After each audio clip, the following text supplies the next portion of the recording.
Hey, have you ever wondered why sweets are just so hard to resist? Picture this: freshly baked cookies, crispy candies, or that ideal scoop of ice cream. Is your mouth already watering?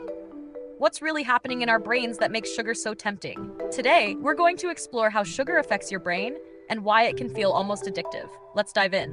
What exactly is sugar? It's more than just that white stuff you sprinkle into your coffee. Sugar is actually a form of carbohydrate, and it's hidden in loads of the things we eat and drink. Check those labels. Sugar comes in many forms like glucose, fructose, sucrose, and even high fructose corn syrup. And don't think it's just in sweets. You'll find sugar hiding in things like ketchup, yogurt, or even granola bars. It's everywhere. So what happens when you take that first bite of something sweet? When sugar hits your tongue, it triggers receptors specifically for sweetness, which then send a message straight to your brain.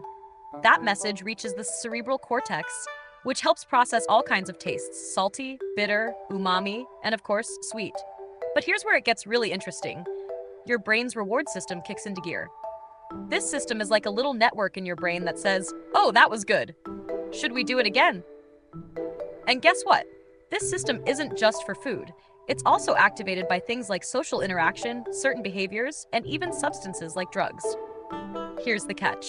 When you overactivate this reward system, especially with too much sugar, it can lead to cravings, losing control, and even building up a tolerance. That initial bite of your favorite sugary cereal? It sends your brain's reward system into action. But sugar doesn't just affect your brain, it impacts your gut too. Your stomach has sugar receptors that signal your brain when you're full or tell your body to produce more insulin to deal with all that sugar. Let's break it down a bit further by talking about dopamine, the brain's feel-good chemical. Every time you eat sugar, dopamine is released in certain areas of the brain called hotspots. This makes you feel good, which is why you often reach for more. Funny enough, foods like broccoli don't trigger the same dopamine release. That's probably why kids aren't asking for seconds of their veggies, right? Here's a fun fact. When you eat a balanced meal, dopamine spikes at first, but then evens out. Why? Because our brains are wired to seek new and different tastes. The reason? It helps us avoid spoiled foods and keeps us seeking variety so we get all the nutrients we need. But what happens when you swap that balanced meal for something loaded with sugar? Unlike healthy food, sugar keeps those dopamine levels high, making you crave more and more. That's why sugary snacks are so hard to put down. This is where sugar starts to get a little tricky. If you eat it regularly, the dopamine response doesn't level off like it does with other foods. That means sugar keeps triggering that feel-good sensation, much like a drug would. But don't worry, a piece of cake every now and then won't hurt.